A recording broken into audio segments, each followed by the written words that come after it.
Good afternoon, ladies and gentlemen, MFHL fans all around, to the MFHL podcast here on G-Show Productions. Ep.6 in Season 2, powered by McKenna Fossers and Tools, Terrico, Goaltenders, and Can Central Sports Cards and Memorabilia. I'm your host, as always, Graham the G-Show Forsyth. Happy to be here on this Friday afternoon as the league puts a pause on the season for now with the U18 Women's Nationals happening starting on this Sunday, November 3rd. So it's going to be a 2-week break while that tournament goes on. And in terms of the names that are going to be representing Team Manitoba from the MFHL, are two goaltenders in net. Last year's league's goaltender of the year in Elise Denbo, Addison Tomes, who had a fantastic showing last season, has been fantastic again to start off her year for the Eastman Selects. Then you take a look at the defense, right? Avery Lazarenko, Evie West on the back end. Two really good puck skating defensemen that are reliable in every end of the ice. And then the notable names up front in Rio Pierre, Jessica Anderson, who was really impressive on the network last weekend when we got to see her. Isabella Mann, the captain for this year's Winnipeg Ice team. And even looking at the alternates, two of them from the MFHL in Adriana Almeida and Reese Schutte, where Schutte is a top 5 point getter in this league this season. And yeah, for Ivy Perkin, this is how loaded Team Manitoba is this season. She didn't even make this team, and she leads the league in points right now, as well as goals. So yeah, been impressive to watch her play. But yeah, in terms of this year's roster, this is once again a strong, talented roster on paper for this Team Manitoba team. They also got some representation on the coaching staff when you take a look at Carissa Kirkup and Riley Sievstrup, who are going to be there. Sievstrup as the goalie coach or consultant, and Kirkup as an assistant coach on that staff. So going to be excited to see how this team does. They're going up against other talented provinces such as Team Saskatchewan, Team Alberta, Team BC. So yeah, a lot of pride that comes with a tournament like this, and we'll have to update you all on how this year's Team Manitoba team does on the MFHL podcast coming up next week as the tournament will be underway. But as for the standings, after the most recent weekend in the MFHL, two teams tied at the top in the Wildcats and the Selects. The Wildcats 1-0 in the head-to-head so far against Eastman, and the Yellowhead Chiefs find themselves with a positive record after a 4-3 OT victory over the Central Plains Capitals to keep pace with the Winnipeg Ice, even though they have two more games played than them, tied for fourth right now with the defending champs. And speaking of these two teams, they went up against each other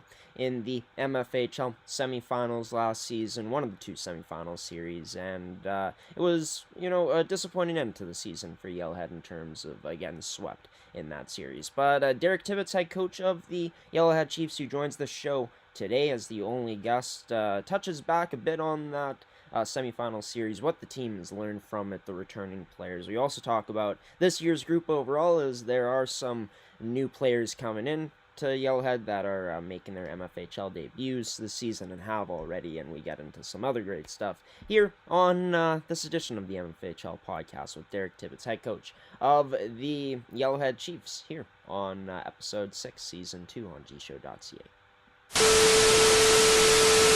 And it's Derek Tibbetts, head coach of the Yellowhead Chiefs, joining this edition of the MFHL podcast. Derek, a few weeks off here coming up for the league.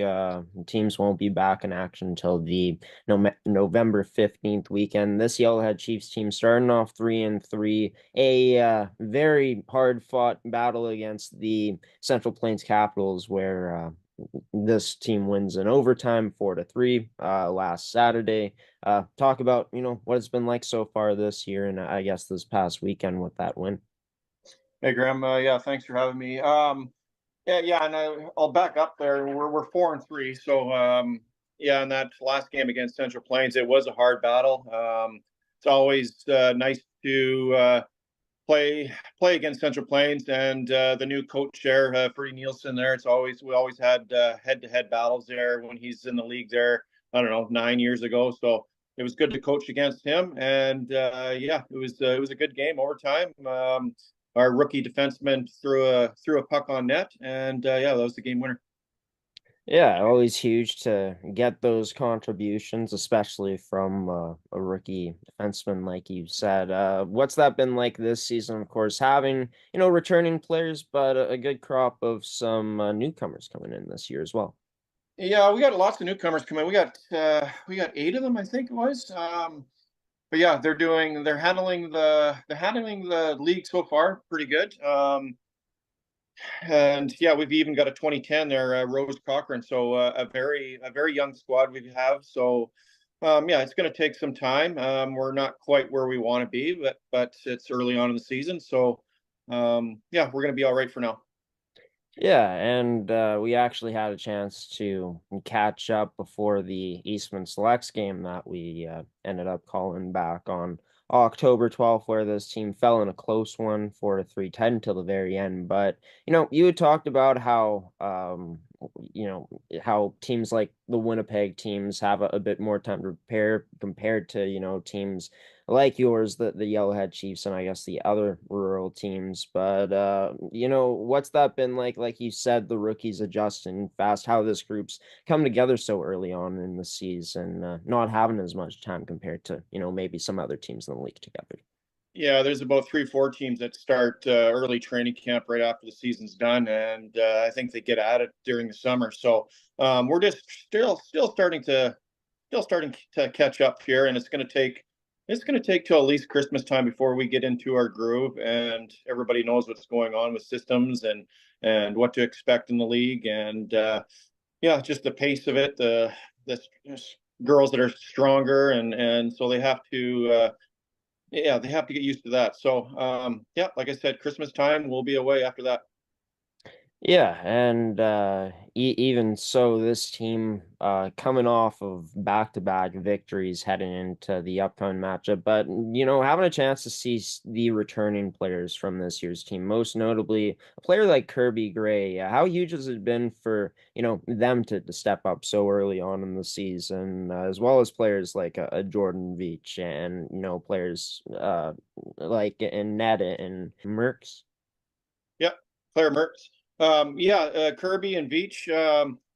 Yeah, they're having strong seasons so far. I think maybe a couple of them, Kirby and Veach, are a little snake bitten right now around the net, but it's good to be snake bitten right now. Come end of the year and playoffs, that's where we want them to shine. So they just have to stay positive, and they're still getting lots of chances. But yeah, they'll put the puck in the net here sooner than later. So and Claire, yeah, she's having a good start of the season. She had I think 2, 3 shutouts, including tournaments. So she's doing well. And yeah, we got Brooklyn and Cochran there. She's doing great, and we got Grace Kirk. So yeah, they're so far so good. I like our veterans way they're leading and on and off the ice.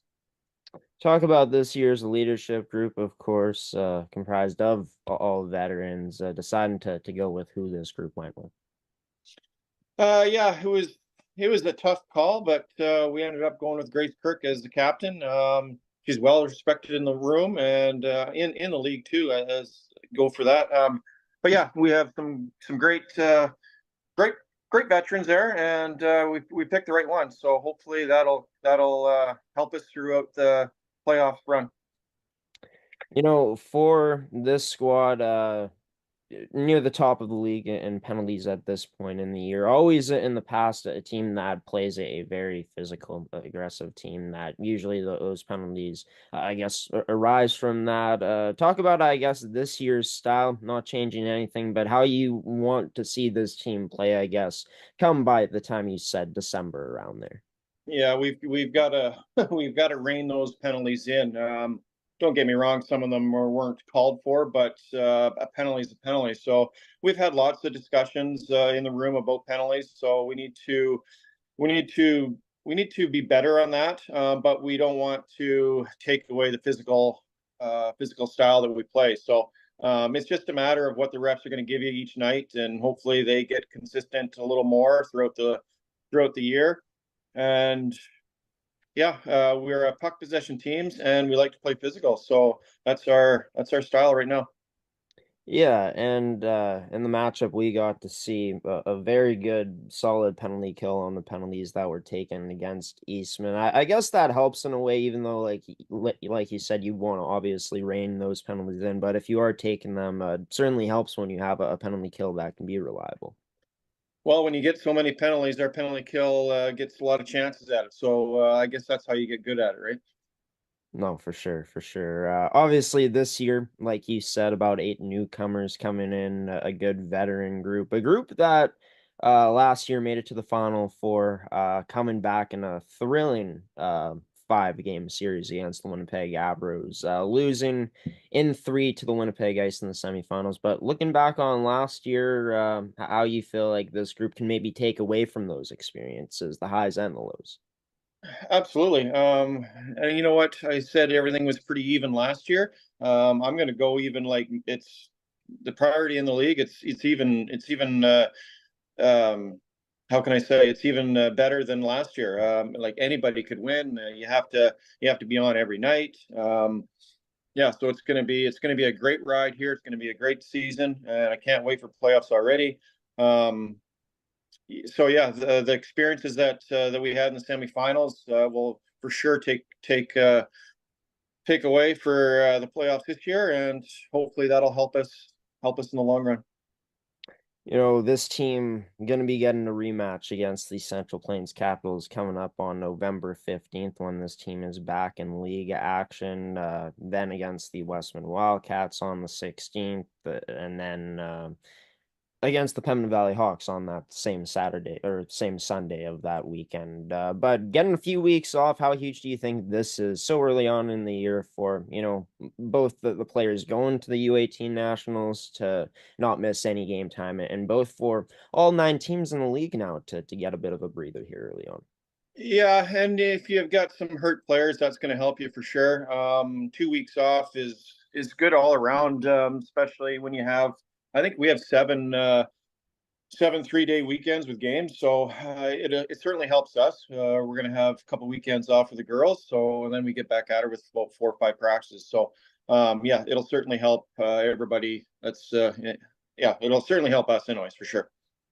This team 4-3 in the standings right now, two wins in a row, and like you said, the parity even bigger in the league this season.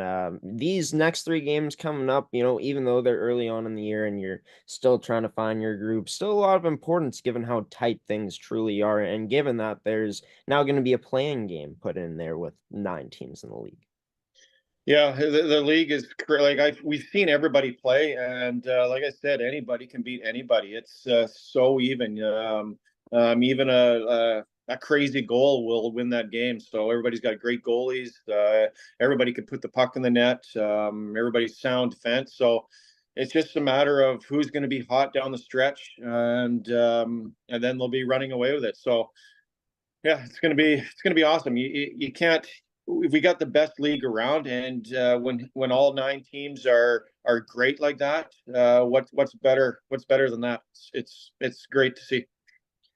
Got to get your thoughts on having Brandon in the league as well, coach a team that's coming in that has added players from, Westman and from a few other teams in the league. You've had a chance, of course, to see them, like you said, a bit earlier on this year, actually in the season opener, winning a close one against them. I guess, how exciting do you think that is around this league, having a new team come into what already is a pretty competitive league?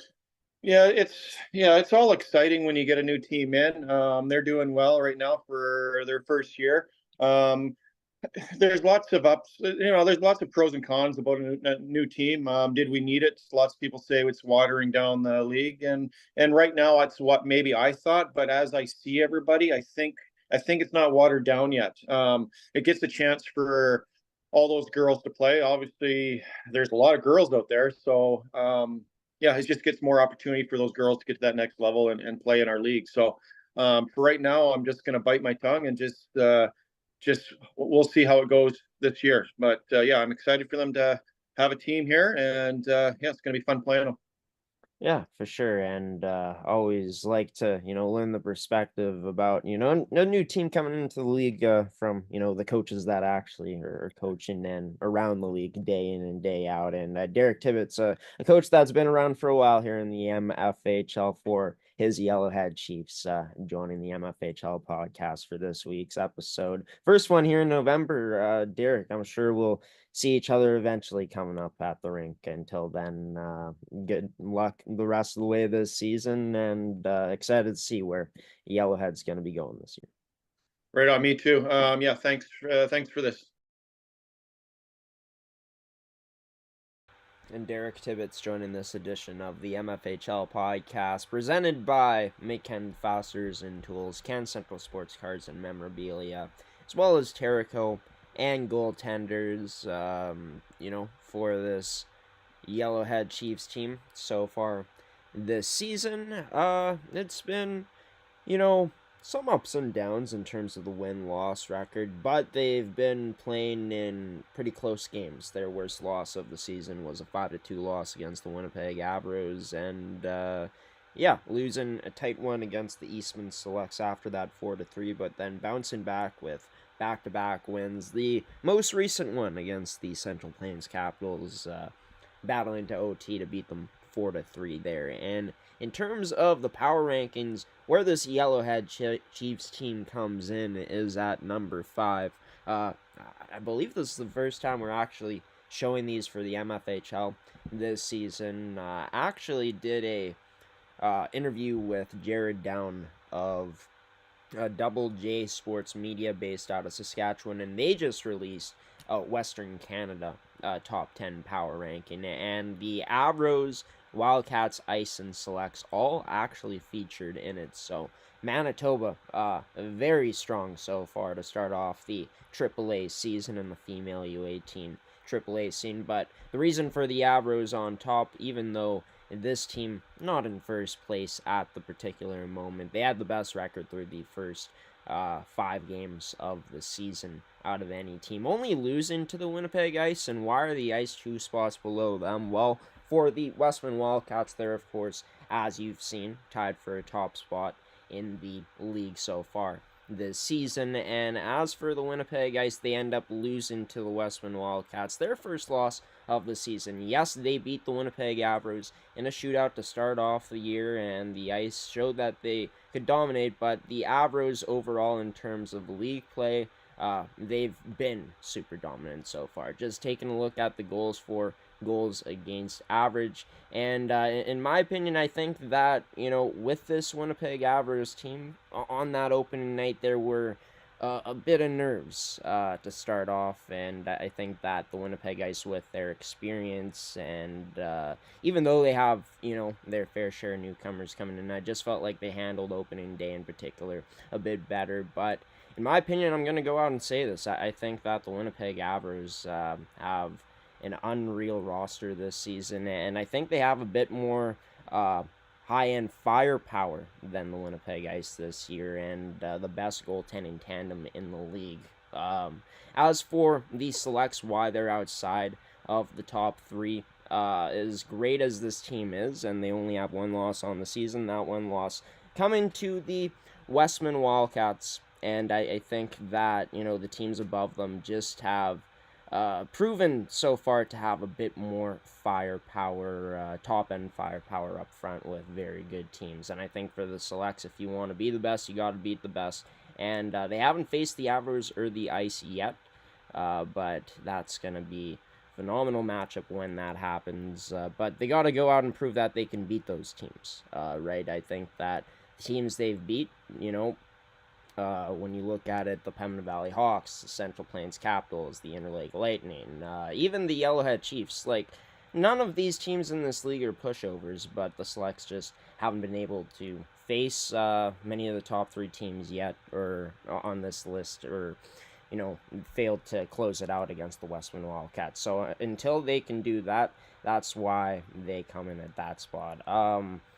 For the Brandon Wheat Kings can't put them over the Yellowhead Chiefs yet, as the Chiefs beat them in their season opener. And yeah, going down the list, I was pretty impressed by that top line from the Pembina Valley Hawks, and they controlled most of that game against the Wheat Kings. But as that game went along this past weekend, the Wheat Kings started to take over against the Pembina Valley Hawks. And as great as that top line is from Pembina Valley, it wasn't enough against Brandon. So that's why they fall to the 7th spot. And Central Plains, one win more than the Lightning. And the Lightning, of course, winless so far. So that's why they come in at number 8 on the power rankings. Presented by... as you can see there, well, there is no sponsor on the screen. Presented by Goaltenders, your goalie's personal video review service, since that is in fact scrolling on the screen. But we'll be back, and yeah, leave your thoughts in the comments on our power rankings. Maybe we had the Winnipeg Ice too low, maybe we didn't. I think that they could even rise up in the power rankings. They just haven't played as many games due to playing games in other provinces and other places and tournaments. And yeah, like I said, I think I stand by my comments about the Winnipeg Avs. A juggernaut offensively so far and have been very good defensively. I think, yeah, those opening nights were that loss they had, it going down to the wire with both of those teams being so fresh. I just think the team comparisons this season, the Winnipeg Avs, yeah, like I said what I said, have a bit more top-end firepower compared to any team in the league this year. But we'll see how that pans out as the season goes along. Coming up, we are going to be talking about, well, I'm going to be talking about some stats as well as showing you some highlights from this past weekend in the league. You're watching the MFHL podcast for episode 6, season 2 here on G Show Productions on gshow.ca, brought to you by Goaltenders as well as our other sponsors.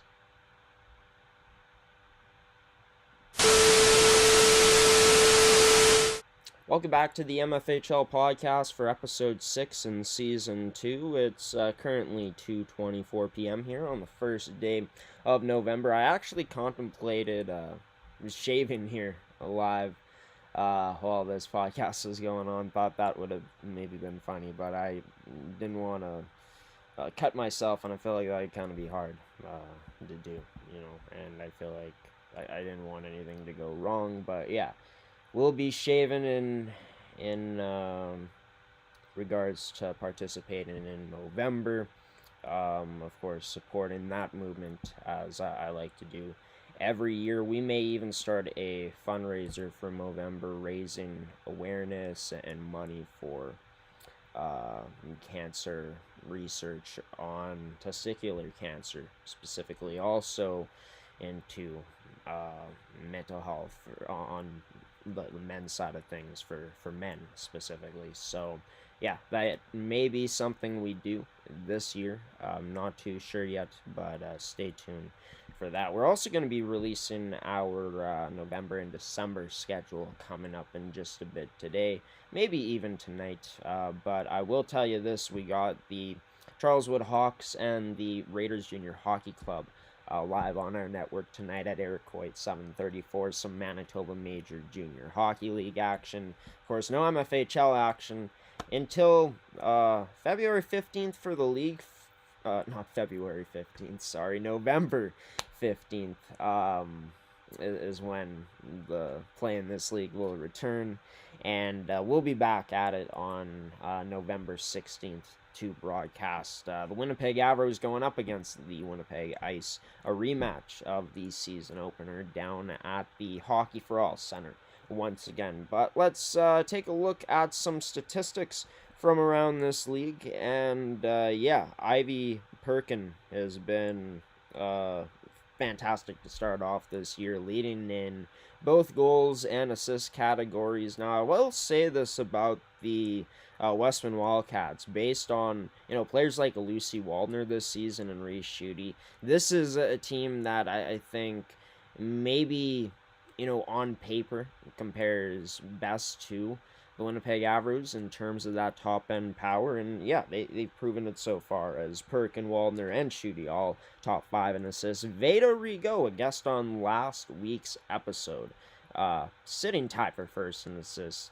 at 10. And if we take a look at the points leaders, Rigo also there, near at the bottom of the top 5 with 12 points. Perkin leading the way with 18 points.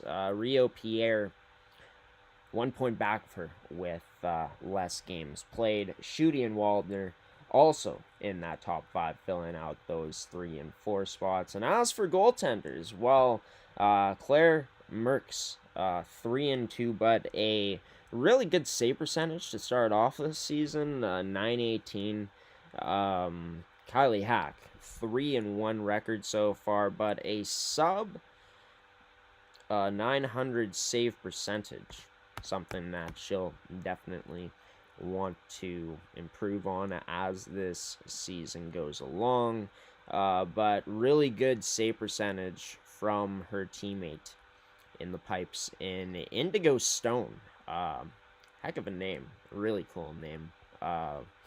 Haven't seen that name actually before, to be honest with you. And she's been impressing so far, coming in to the Manitoba Female U18 AAA Hockey League scene with a 3 and 1 record and 915 save percentage. But I think really strong showing so far from this Eastman Selects in the defensive zone, and it's been highlighted by their goaltenders in Isabelle Labossiere, who has an undefeated 3-0 record and 915 save percentage, but Addison Tomes, even with 1 loss, the Team Manitoba goaltender with a 943 save percentage, which, taking a look in the league in terms of players that have played more than 1 game, she's only third to Gina Plett and Madeline Sylvester, who have a bit better of a save percentage. Plett with a 950 save percentage, Sylvester with a 946 save percentage. And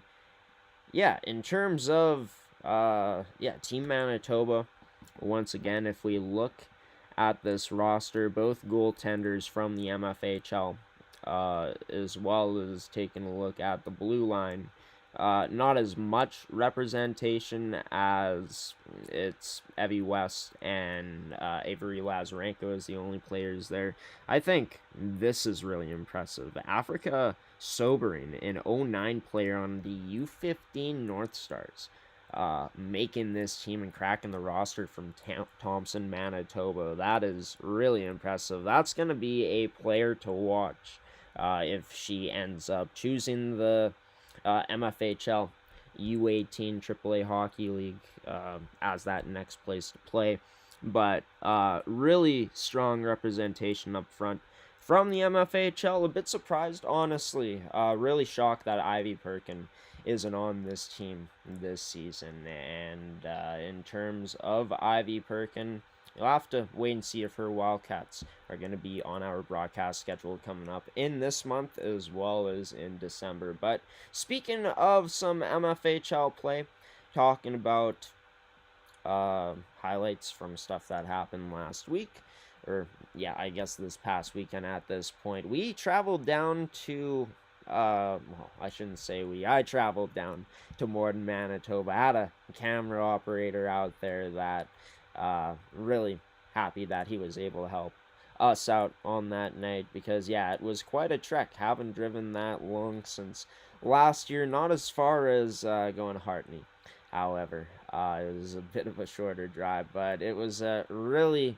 good one from the Pembina Valley Hawks, who were hosting the Brandon Wheat Kings, and it was a pretty tight game that was heavily in favor of the Pembina Valley Hawks in terms of shots. But as that game went along, the coaching adjustments from the Brandon Wheat Kings and players stepping up was huge for this squad and their victory.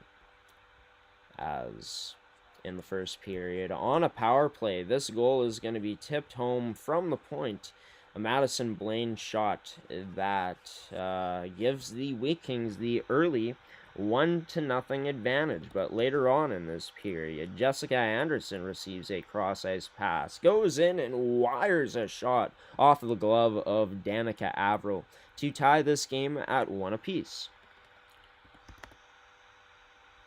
as it would be tied heading into the second period, as Emma Duran puts a heck of a move on the Brandon Wheat Kings defense to sneak past and wire one past Danica Averill to give the Hawks the 2-1 lead, and that was a short-handed goal. So the Wheat Kings giving up a crucial goal at the time, but they respond. 2 unanswered goals in this game now for Pembina Valley. Is out in front, banging away at it are the Wheat Kings, and scores!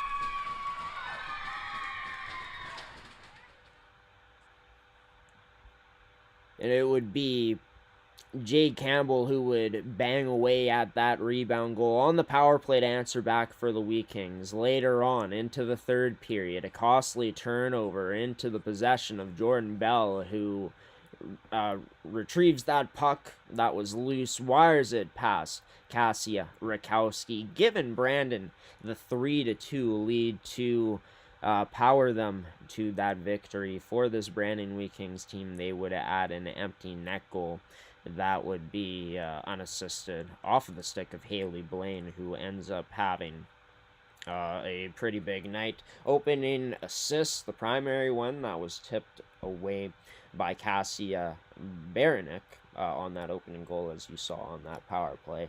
And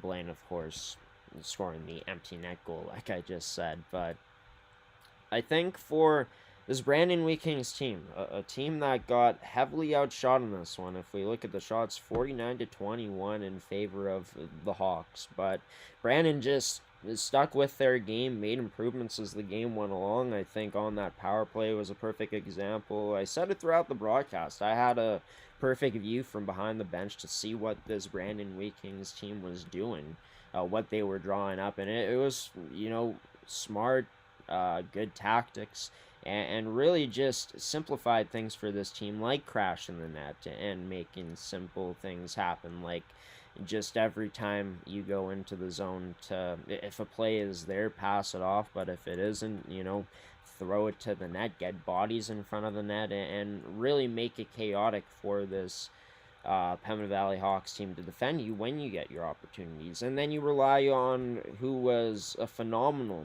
goaltender in a rookie year last year and has been really great to start off this season, and Danica Averill, who ends up making 47 saves on the night and was steady aside from really that first goal of the game scored by Jessica Anderson. I think that Emma Duran goal was just pretty unbelievable, and I think that the resiliency this Brandon Wheat Kings team showed was impressive in that game as well, when you give up a shorthanded marker after it being burned when you have the power play, to come back and stick to your game plan moving forward. I think that was massive for this team, and a team that, of course, ends up not being able to complete the task at hand against the Westman Wildcats on their Saturday matchup, as they ended up losing 4-3 in that one after being up 3-1, 3 unanswered in that third period from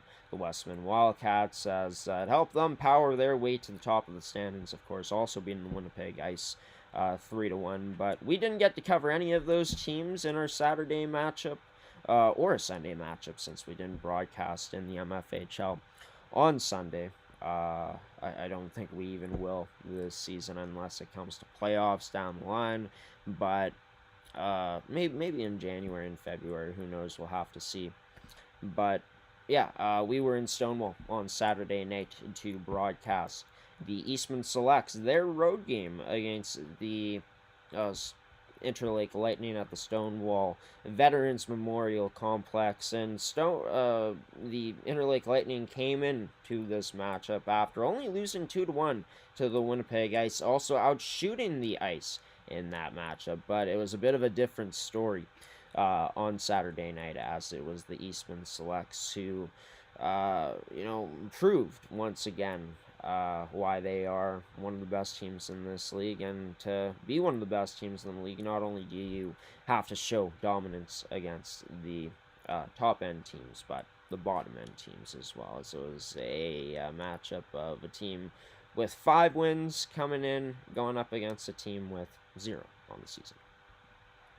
as only one goal to show you. Danielle Hepner making some magic happen along the boards, weaving by all the Interlake Lightning players in her lane and feeding Shan Scott Cook with a nice backdoor cross crease pass. Shan Scott Cook ended up having our player of the game in that one. She was really impactful, as well as many players on that Eastman Selects team, as they would end up winning that one 3-0.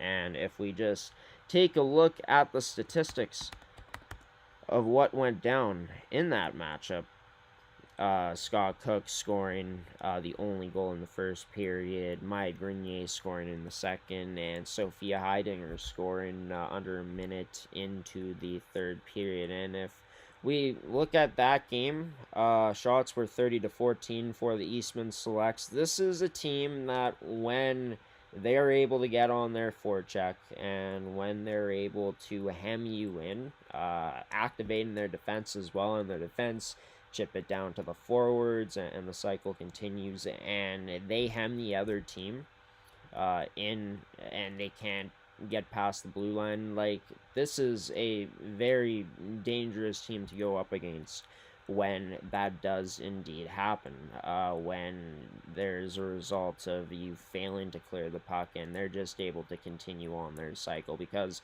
it's one of the best in the league. Their forecheck is maybe one of their biggest strengths, because there's levels to it. Not only do they attack you down low, but their defense become a part of that attack as well, either sending pucks to the net or either down low. They're really solid in net, as you saw the stats graphic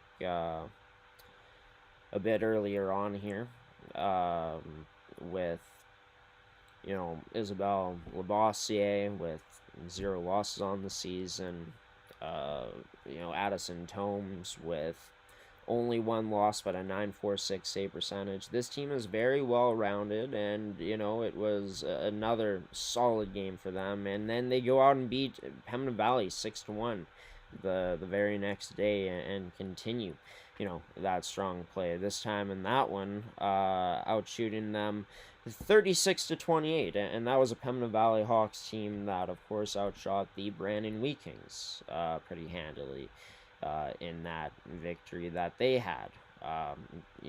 Having 49 shots to Brandon, which they had under 30. I think, though, the only question that remains for this Eastman Selects team is, I spoke about earlier with the power rankings, right, is how are you going to fare against those top teams? And not only that, but, you're on their level now, in many ways. You made a top 4 appearance last year in the playoffs, losing in the semifinals. You have a lot of good returning talent. You added some really good pieces to your team, most notably Delaney Rigaud and Veda Rigaud. Also, Oriana Kennedy playing in that matchup for her new team in the Interlake Lightning, who was on Eastman last year.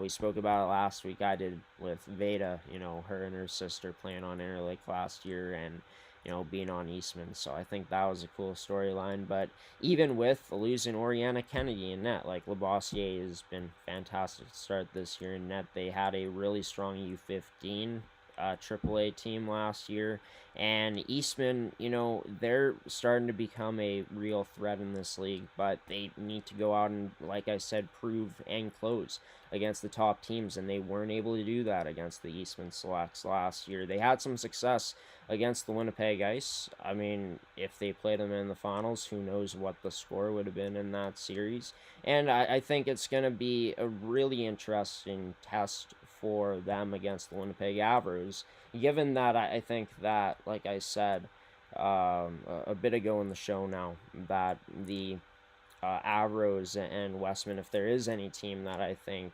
is similar in terms of just the big names, the stars that a team has to the Avros, that would be the Westman Wildcats. So, Eastman was up 2-1 against Westman, couldn't close them out. They were winless against them all regular season long last year, beat them once in their semifinal series, but lost that one 3-1.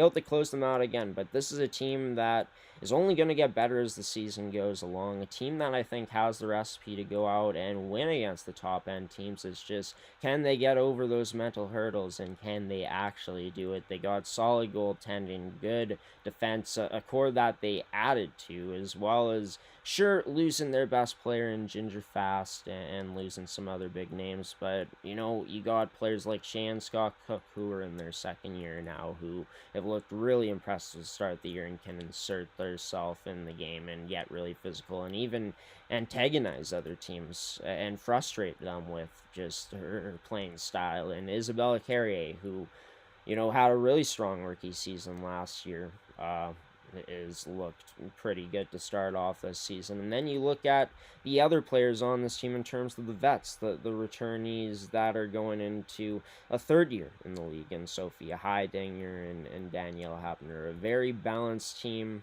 with good returnees, some good newcomers.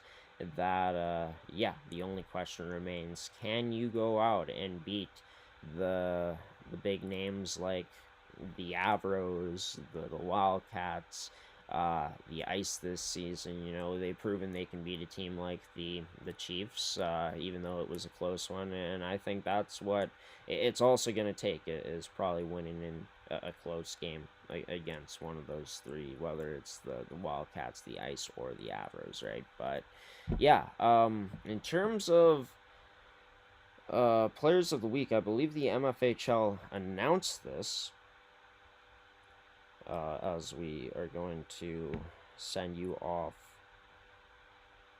with some news here.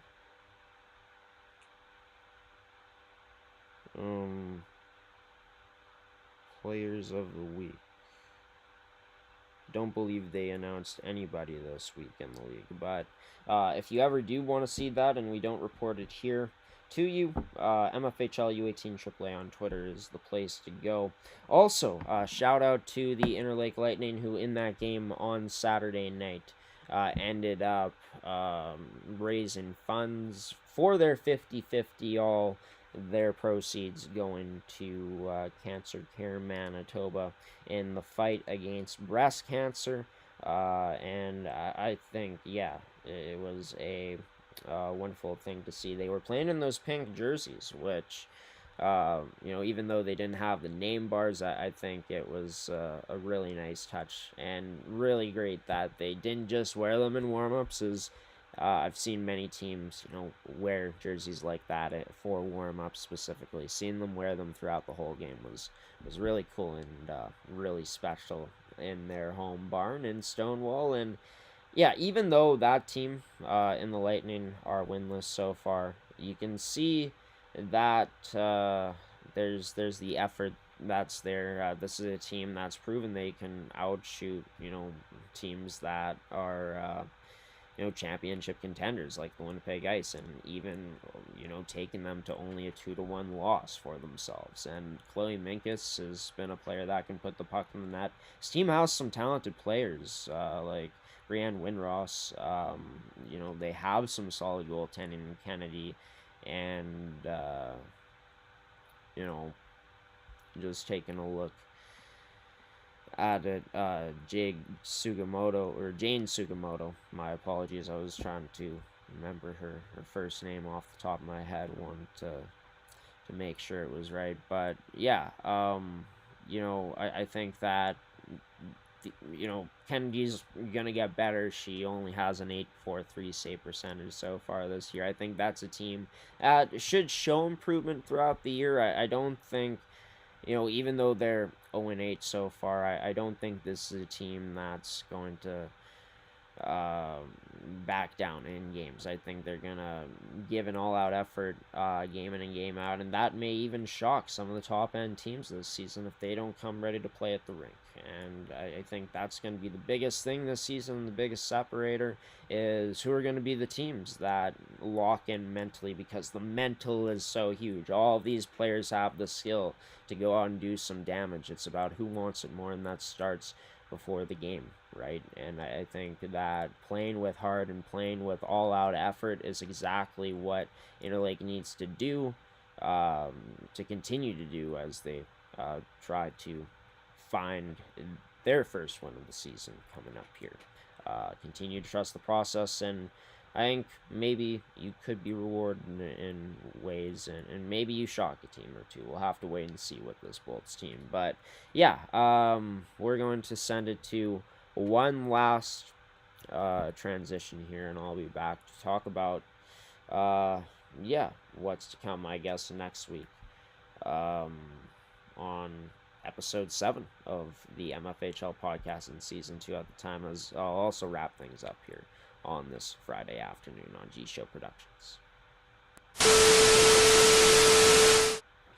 Welcome back to this edition of the MFHL podcast, and you've made it to the end here. Episode 6, season 2 is almost in the books. I've been your host, Graham, the G Show Foresight. Thank you to Terrico, McKen, Fasteners and Tools, McCann Central Sports Cards, and memorabilia, as well as goaltenders, for sponsoring another edition of this podcast and for continuing to support female amateur hockey here in Manitoba. Thank you to Derek Tibbetts for coming on this edition of the MFHL podcast as well and being this week's guest. And thank you to you, the viewer, for also tuning in. Now, I talked about, just before we went to that last transition, about what's to come, the details for next week's episode.